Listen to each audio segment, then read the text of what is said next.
So I'm going to be chatting to you this morning, for you guys, obviously this evening for me, about leaning into fear. So a quick background on me and who I am. My name is Andrew Keir. I'm a skydiving free flight coach and load organizer, which basically means that I teach people that are already competent skydiving and support them and license skydiving and support them in learning more advanced body flying techniques.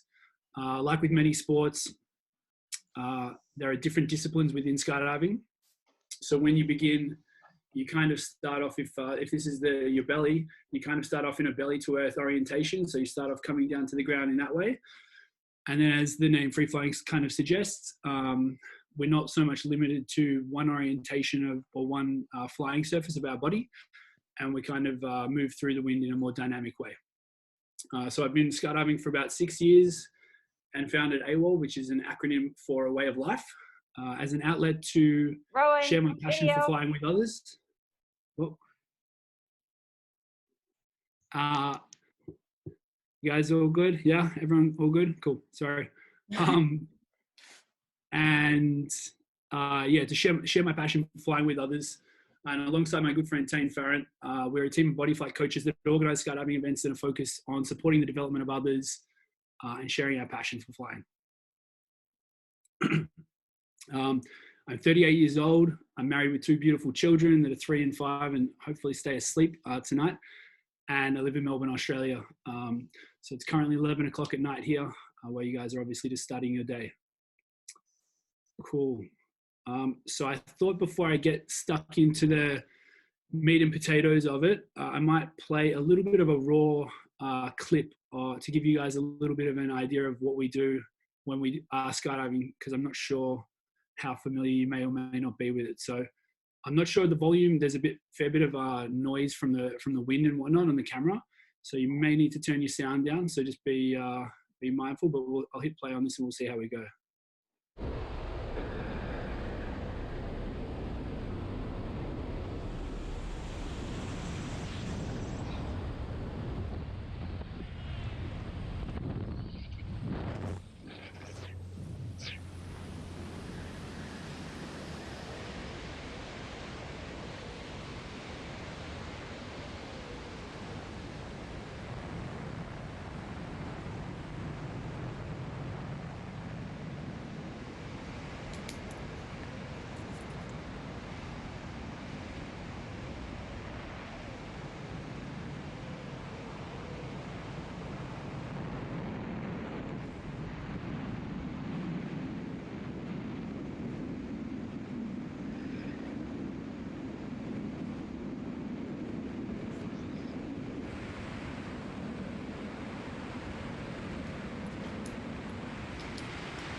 Ooh, so hopefully that gives you guys a little bit of a glimpse of what we get up to when we're flying around. So I guess the purpose of the conversation today, and it can be really a conversation, so I really welcome any questions you guys might have, or if I don't do a very good job of explaining certain things, by all means just stop me and I'll just try and do a better job of explaining something if I don't do a very good job the first time around. So yeah, so don't hesitate to jump right in. We can have a bit of a chat as we go through. But I suppose the main purpose is to share my experience and mental models relating to fear, and challenge you maybe to find a level of comfort leaning into that which is kind of naturally uncomfortable. I did want to put in a little bit of a disclaimer. I know it's probably not necessary, but just in case, that I'm certainly not encouraging or suggesting anyone seek out any dangerous activities, be it skydiving or any other, or intentionally put yourselves in danger, of course. Safety and risk management is at the absolute core of what I do, and certainly within skydiving, it's kind of a baseline of operations.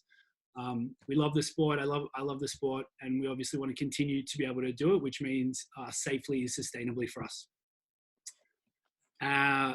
Skydiving is certainly not a safe activity, but it can be done safely. And I think it's an important distinction to make.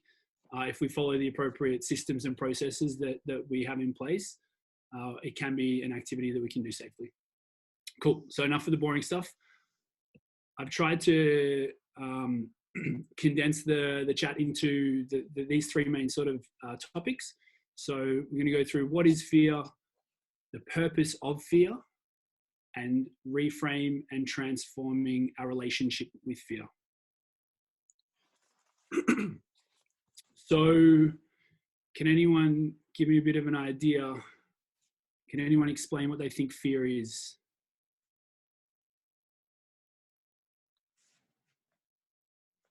If you guys want to yell out, you just have to unmute your mics, I think.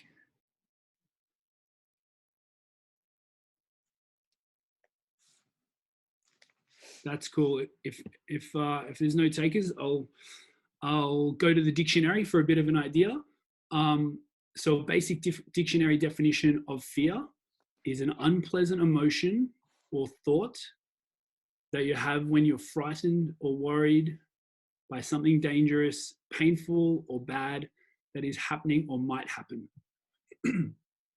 And so there's a couple of things that really stand out for me when I read that.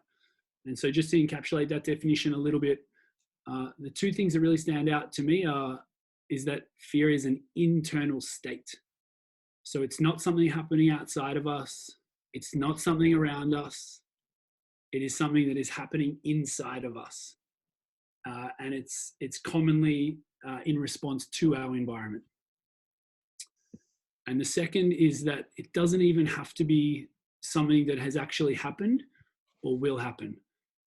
So our brains are pretty amazing in that they're very creative, and our imaginations are fairly powerful.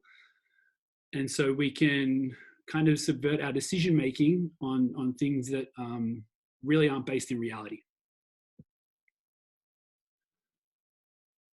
So why is this significant?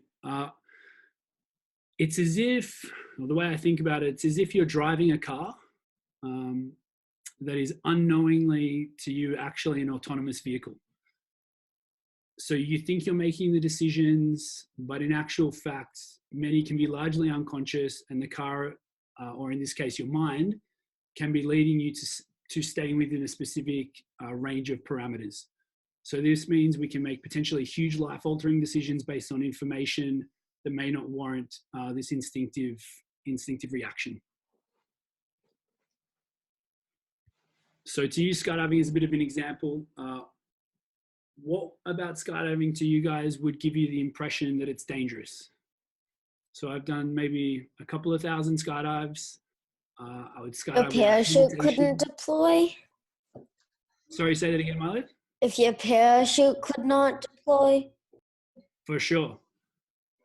Why would you think that would happen? You could fall straight onto the ground and you could really damage yourself. Or you could fall into the water. Absolutely. Super good points. All three of those really, really good points, guys. What's really interesting about that is, I mean, I've done maybe a couple of thousand skydives, and in fact, I'd be super excited to go skydiving, and I wouldn't be worried about those same sorts of things.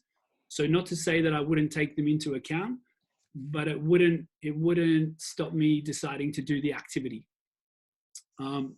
And so then when I think about why is that, why is it different for you and why is it different for me? And I think the key part of that is because it's our fear response is kind of linked to our memory. And so our memory plays a really key part in forming these unconscious thoughts and feelings. So if we don't have, what if we don't have a memory of something? What's our default reaction likely to be? And I think typically we're going to be more hesitant. It's one of hesitation. We're more likely to err on the side of caution due to the unfamiliar nature of the experience or the activity. So we commonly refer to this as the comfort zone. So I'm sure you guys have probably heard of this and are aware of this in some capacity. if we stay within this mode and don't challenge ourselves to lean outside, lean into perceived discomfort or unfamiliarity, we fundamentally limit ourselves and kind of we limit our range of possible experiences. So great. I mean, we can stay within this little circle and we know what's going to happen. Everything's likely to be familiar. We're not likely to be surprised and encounter anything unexpected. And that's good. Maybe that's going to keep us safe, but it also does limit amazing upside potential as well. So we potentially miss out on a lot by making that decision. And I think over time we'll form such a strong habit and it will become our baseline mode of operating. So to lean outside of this is to lean into the unknown and into a world of possibilities. So let me give you a little bit of an example. So when I began, or before I began skydiving rather, the way I actually got into skydiving, my brother wanted to go do a skydiving course. And I was running a business and he'd asked me, do you want to come do this week-long course? I want to go get my license. And so it's for a week. Do you want to come with me? And I kind of didn't give it too much thought. And I just said, yeah, sure, I'll come with you. I'd love to come and do it. But I didn't really truly digest the decision. A couple of weeks later, he called me and he asked, have you booked the course? Now I hadn't booked the course, but I actually said to him, yeah, I've booked it, because it was kind of, there was a degree of expectation from his point of view that I was locked in. And I've reflected on that since then as to why did I tell him I'd booked it when I hadn't? And I think it was to sort of force myself into committing. But I think like when I reflect on that, it's really like, why was I reluctant to commit? And it has to be because I was scared. But if I didn't, and I'm not so sure if I really lent into it so much as tricked myself into doing it to a degree, but if I didn't do that, then I would never have, very likely would never have started skydiving, and very likely we wouldn't even be having this conversation. So it could have had a really, it can completely change the future and your reality. Alrighty, so the purpose of fear. So who thinks they know why we experience fear? Survival, to make sure we don't take too dangerous risks. Perfect. Exactly right. So it's really simply, it's just survival. So we don't get eaten maybe by some lions or tigers or some bears. I know there's plenty of bears over in the mountains in Canada. But do you think we still need to be living in this survival mode in the world that we live in today, and certainly for you guys in Canada and in Toronto and in Melbourne and Australia in 2020? Do you think it's still relevant for this mode of survival in us to activate the way it does? No. I mean, maybe being worried about chased by dinosaurs and bears on a regular basis, it's maybe not so relevant. But I think it definitely is relevant, but it's perhaps not in quite the same context. So obviously over time, from an evolutionary point of view, we've developed these sense organs designed to plug us into our environment and alert us to stimuli and trigger a response. And this instinct, if autonomous or automatic, is perhaps less helpful now for how we live today, certainly at least in developed countries and societies and cities.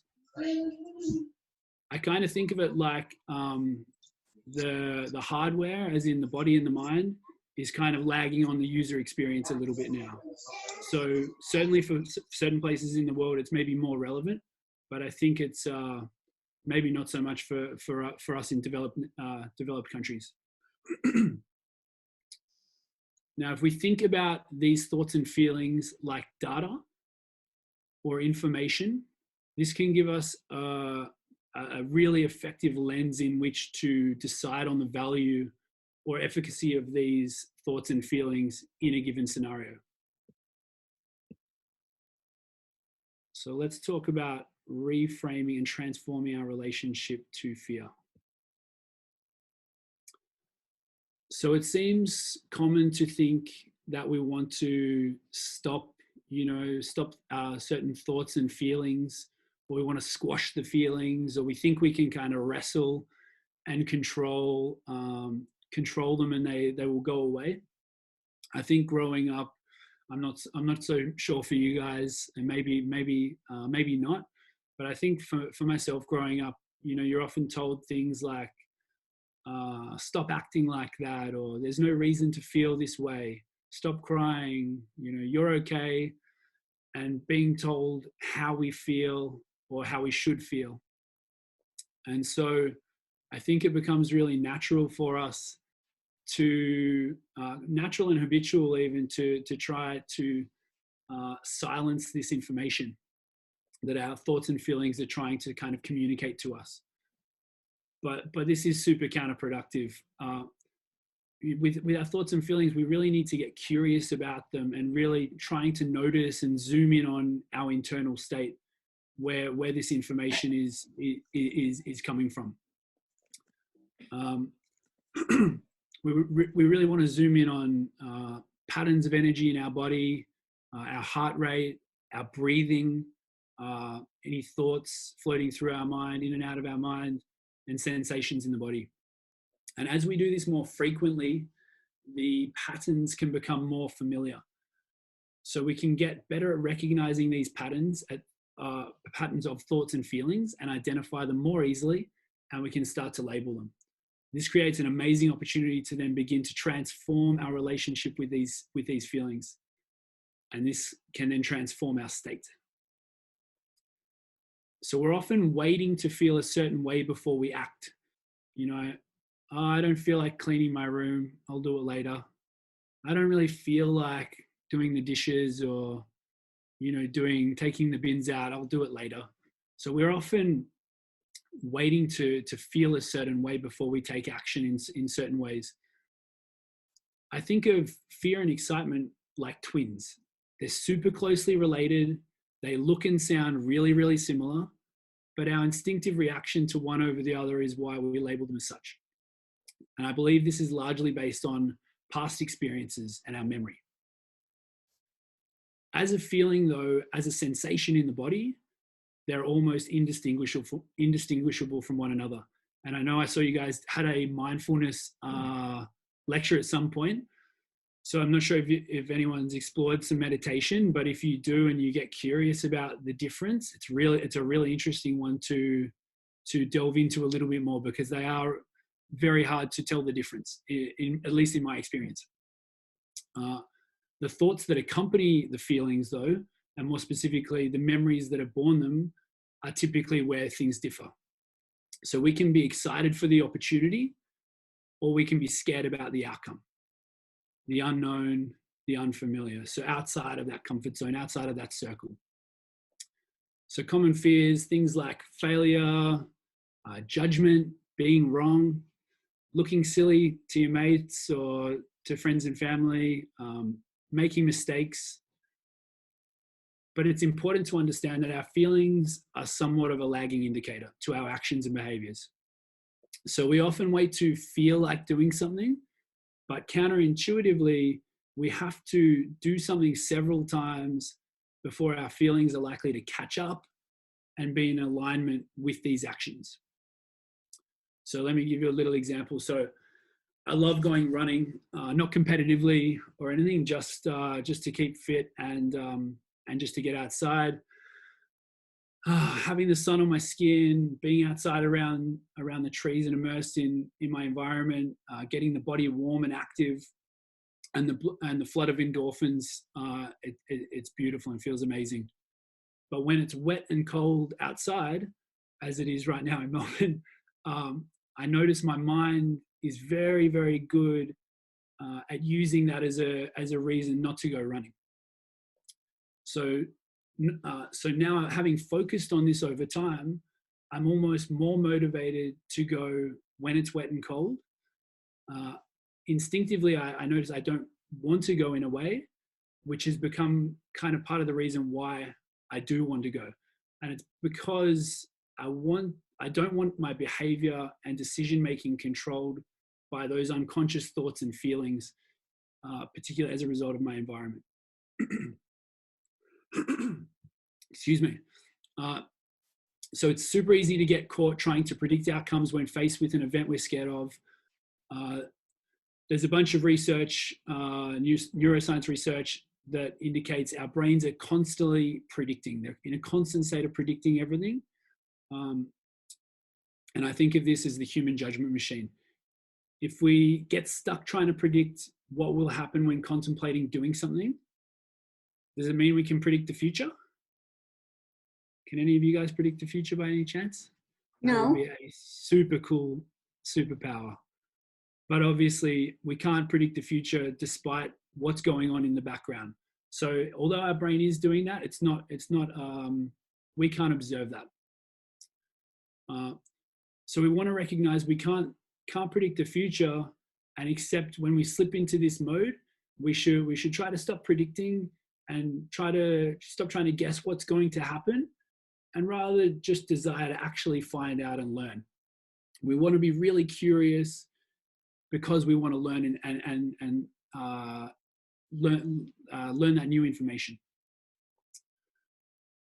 So an example could be, and even I think someone mentioned earlier, people skydiving for the first time are often fixated on parachute not opening as normal.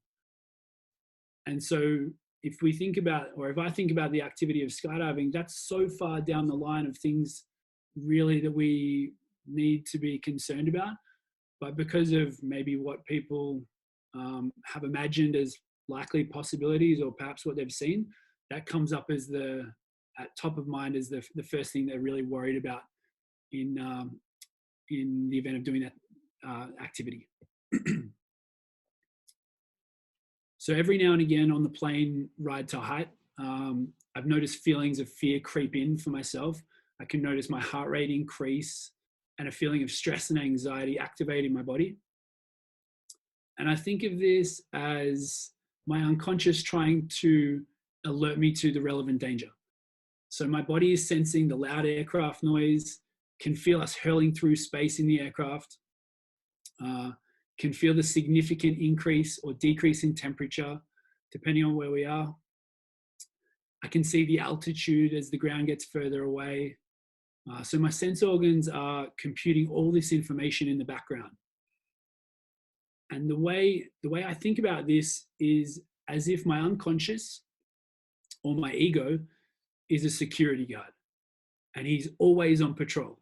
So he's scanning for danger 24/7, 365. He doesn't take any breaks.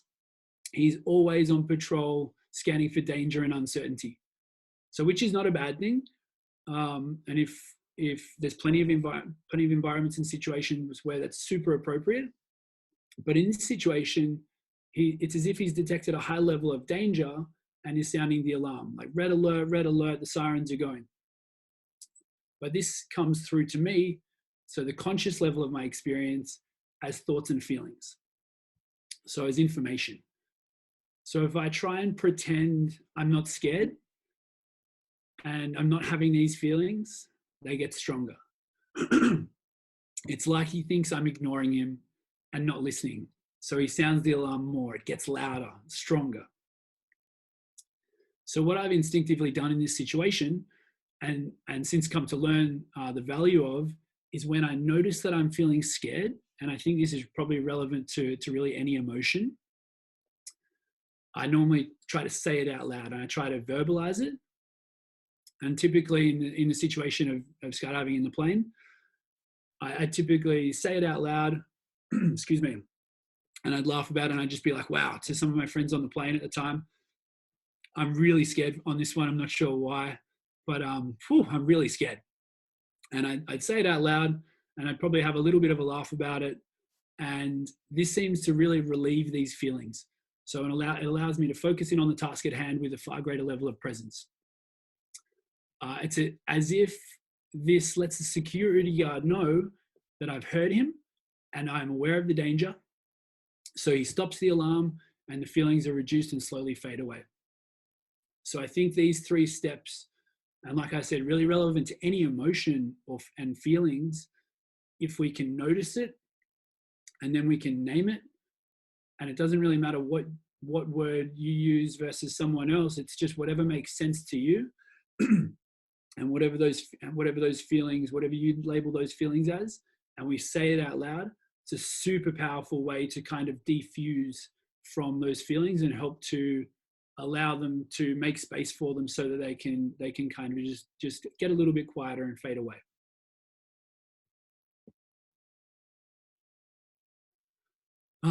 So getting better at being willing to fail, or perhaps starting to think about failure in a different way, is a super powerful step. Being able to notice it and being clear that you cannot control it and control everything is a really important point. Once you have a willingness and a desire to learn, you're much more likely to be excited for the opportunity to explore new experiences and gather new information. Another thing that I find really helpful is to change our thinking or our mindset from a one-off way of thinking to a more series of actions kind of mindset. So it's a bit more maybe of a probabilistic way of thinking about it. So it's easy to get stuck thinking of a situation in isolation instead of thinking of the impact it has over time. So if we put less weight on this individual situation, it can help to more appropriately balance our expectations by focusing on this as a step in the journey toward, let's say, leaning into fear and leaning into these feelings more frequently, as opposed to I must achieve this on this first attempt kind of an expectation.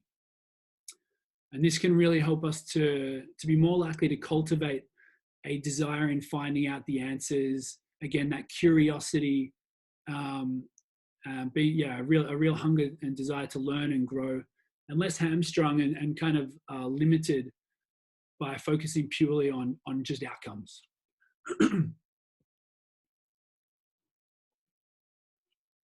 So I think this is, I maybe got one more slide after this, but I think for you guys, I think sort of 10 to 13, it's very early days and you've got so much opportunity ahead of you. It's so exciting. And it's very easy for you to look at. There's obviously so many people out in the world doing many amazing things. And it's easy to look at these people and wonder how on earth they do these things that are seemingly impossible maybe right now. But I think the biggest thing that's become clear to me over time is that it's not a lack of fear. It's just an ability to be with the thoughts and the feelings and continue to move forward regardless. So they're not, the thoughts and feelings aren't a stop sign. They can recognize them, make space for them, but continue to lean into them. It's really a transformed relationship with fear. You almost have to want those feelings because you know that possibility is outside of the circle of what is familiar. Think of it kind of like building a muscle. So training the muscle, it gets stronger, it gets easier over time, it becomes more familiar. So obviously remembering that the actions have to come first and the feelings come second. I think super important is just start small, take small steps, try that food that you never tasted before, that you maybe said that you don't like, but you don't really know for some reason. Maybe you don't like the color, you don't like the look, but maybe get curious about it and give it a try. Or that activity that maybe you've judged and labeled as something without really knowing what it's like. Notice next time that you say no without really considering someone's offer or the opportunity that's presented itself. I think don't get stuck over analyzing, try things, be curious, be grateful. Make fear your friend a little bit, like really, really change that relationship with it and you can make fear your friend. I've got one little clip and I'm not sure if you guys are going to know a guy by the name of Kobe Bryant? I'm guessing you probably do. I've got one like 20-second audio clip that I'm just going to play that he sums it up probably better than I ever could. So I'll just hit play on this. If we have a project and you're saying, okay, I can do that, that's not the project we want. The projects that say, I don't know if I can animate that. I don't know how to write that story. I don't know how to do that. Those are the things we want, because through that curiosity, you'll reach a level that you didn't think was possible. Cool. That really sums up a lot of my thoughts and feelings really well, and he articulates it in a way, like I said, much better than I think I probably ever could. And he's definitely got a track record to prove it, that he's become very good at that. So if you guys have any questions, I'm more than happy to, I'd love to answer any questions that you might have. It can be skydiving related or otherwise. Were you scared the first time you went skydiving? Yeah. Who asked that question? Mac. Oh, I don't think I can see you, Mac, but hey. So was I scared? I was so scared. It's funny, like, I think the first time you go skydiving, and, you know, I do recommend, it's a great activity to try, because it's such a strong way of going outside of that comfort zone, and it can be a very transformative, I think, and powerful experience, because there's naturally so many maybe misconceptions and thoughts and feelings associated with it. You know, lots of people think all sorts of extreme things can happen, and, you know, worst case scenarios. So when you go up, and it's such an overload to your senses in so many ways, and such a shaking outside of anything that you're used to from an experiential point of view. When you get down on the ground, you're like, oh, I'm fine. It really, I think, reframes in your mind what's really possible, and I think it's a super powerful experience. But I was super scared. I can still remember watching. I was kind of sitting up the front of the plane. So I'm getting out sort of later in the order of the exit order of the aircraft. And I still remember watching people get out, and the door opens, and, you know, the wind rushes in. It's loud, could be cold. And then all of a sudden people start getting out. And as they jump out the door, they just flash away and they're gone. And in that moment, I just remember looking and was like, whoa, this is a thing. And yeah, it's super scary. But once you get out, it's beautiful. You know, it's very hard to explain without experiencing it, but it's a beautiful experience.